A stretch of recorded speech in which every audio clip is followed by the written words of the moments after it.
All right, yeah. Part two. Sorry. Yeah, I just had a phone call there that I had to take. But yeah, part two of the recording. West Ham versus Manchester City. Uh, I said it would be West Ham nil, Manchester City 3. Yet again, just like Brentford Southampton, annoyingly close because West Ham actually did manage to get one goal, but it was an own goal by Man City. So what ended up happening was West Ham 1, Manchester City 3. Haaland at the hat trick.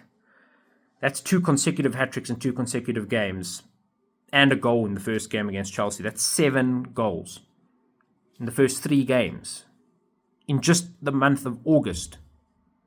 The first just over 2 weeks of the league, he scored 7 goals already. Shoe in for Golden Boots. Like I said previously, the only thing that can stop Haaland now is an injury. Unfortunately for all the other strikers and attackers in the league, it's really their only hope is that Haaland springs an injury.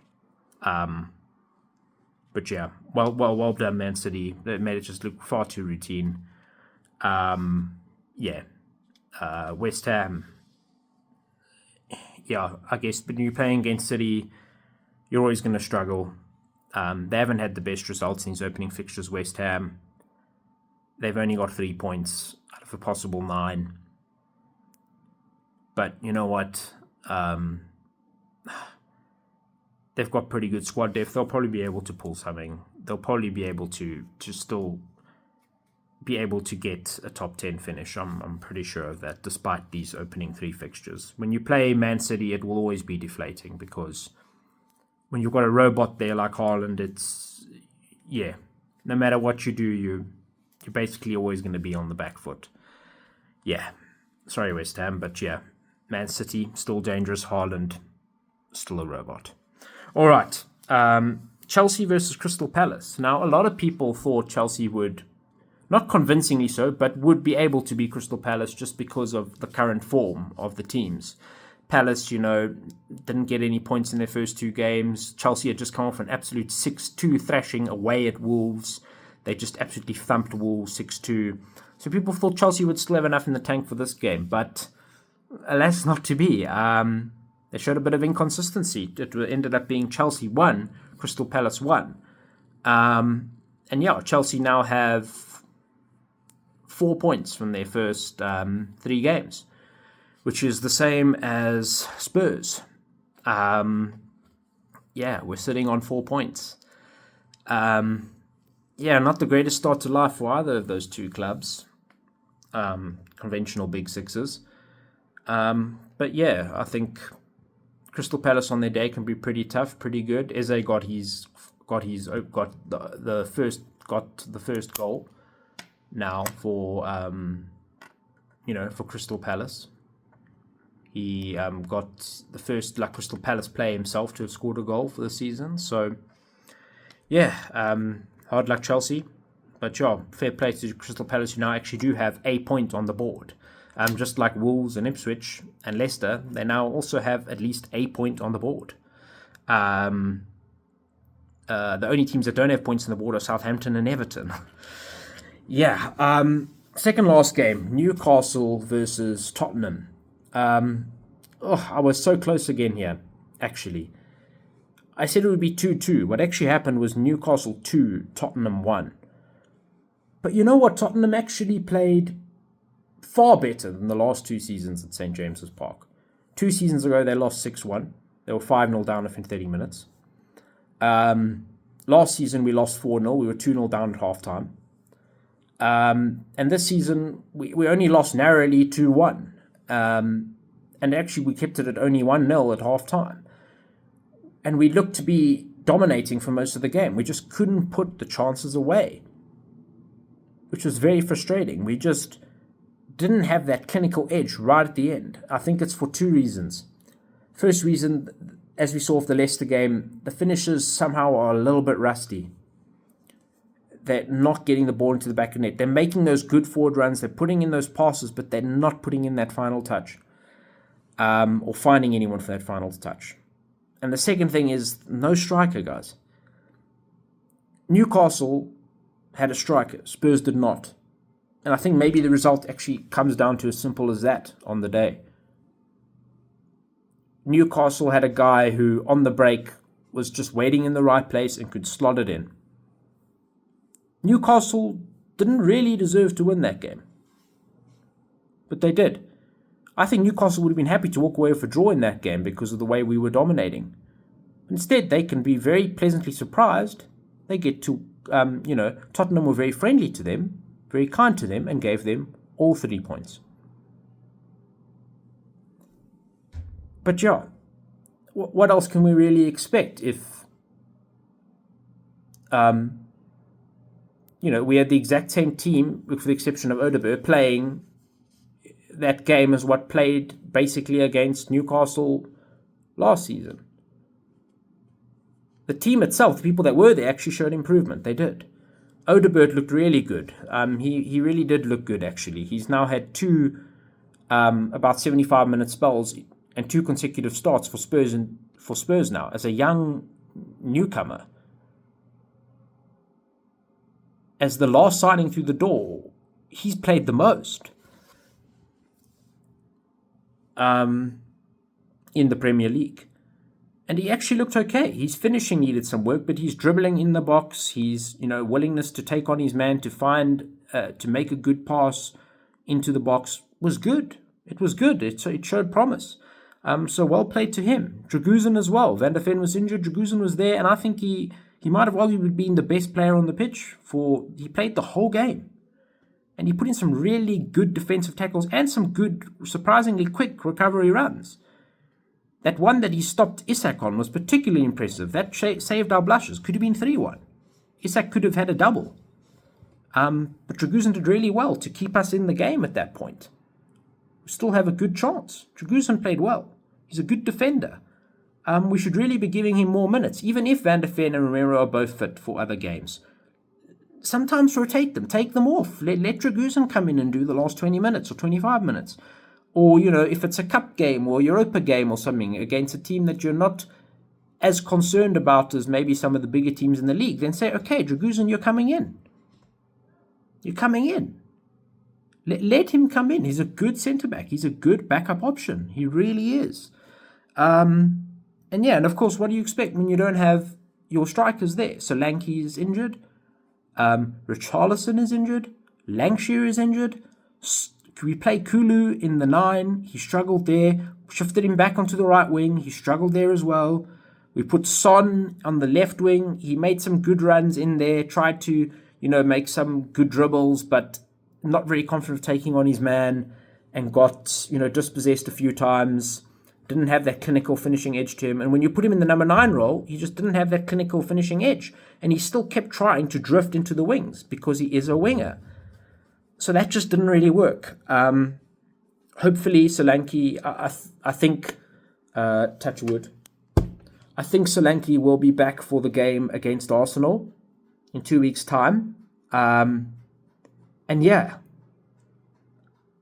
be good. What a way to make your Premier League home debut against the biggest foe of that club, Arsenal. It's going to be a really tough game, but I think we'll be happy to have someone like Solanke up there again.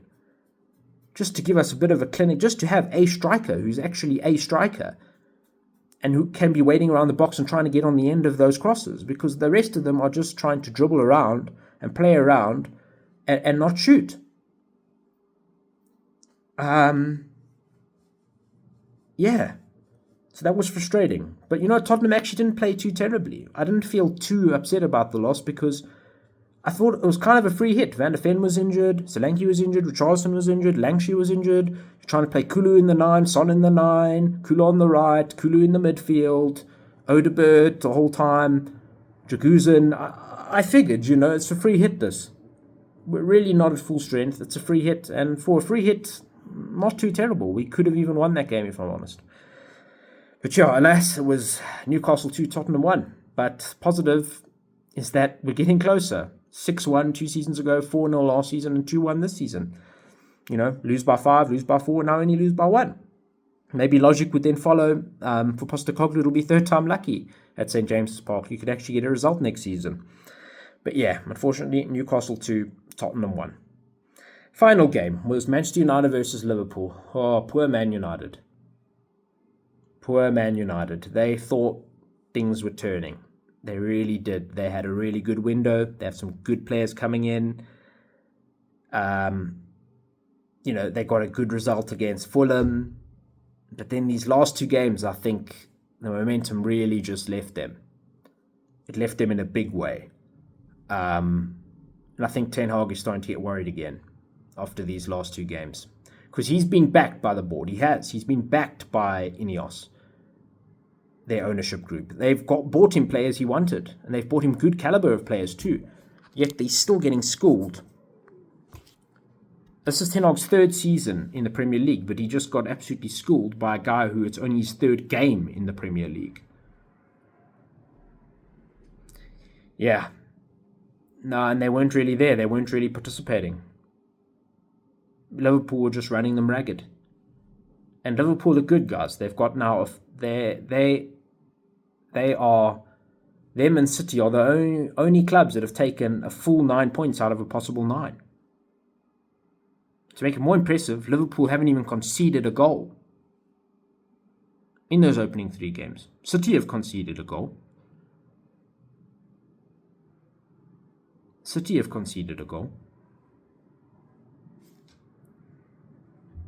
conceded one against Ipswich and they conceded one against West Ham. Liverpool haven't conceded a goal.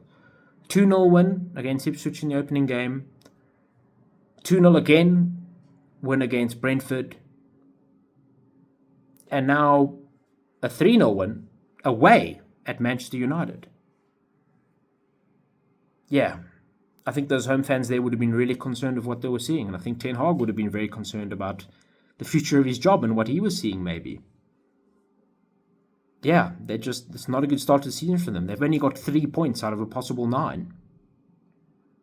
At least as a Spurs fan, even if you were a Chelsea fan, you could say at least, we've at least added a draw in there in those first 3 games, so we can say we have 4 points.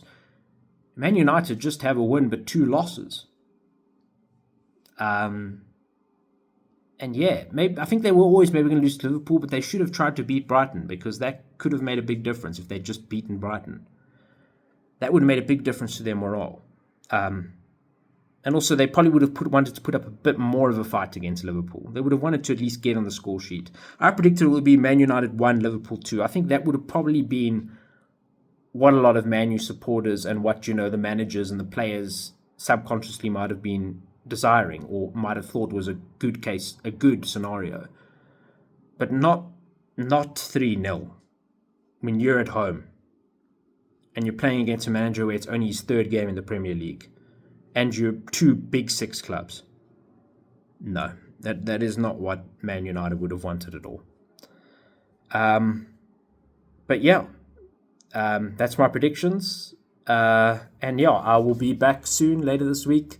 It's an international break now. The next set of games is on the weekend of 13, 14, 15 September. And yeah, Spurs take on Arsenal on the 15th of September. That's going to be an absolute banger. That's one of the biggest games of our season always. Hopefully we have basically a full strength squad back again. Touch wood again. Hopefully Solanke's back. Van der Ven's back. I don't think Richarlison or Lancashire will be back yet, but hopefully if we have Solanke and Van der Ven, that already makes a big difference to that starting lineup. We'll put Son back on the left. We're going to need it. We're going to need an almost full strength team to take on Arsenal. We really are.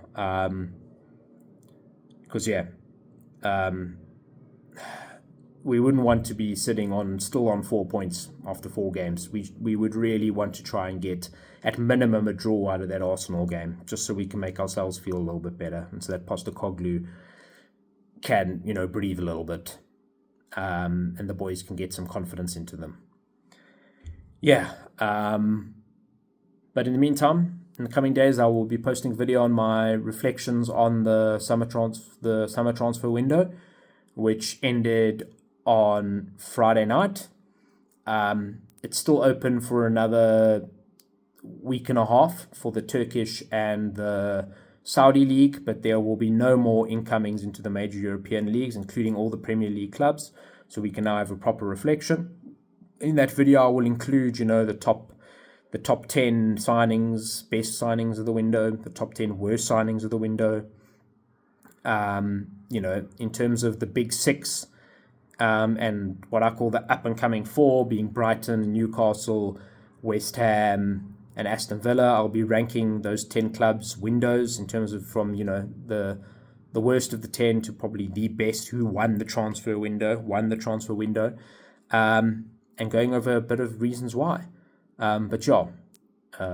See you all soon. And as always, come on you Spurs.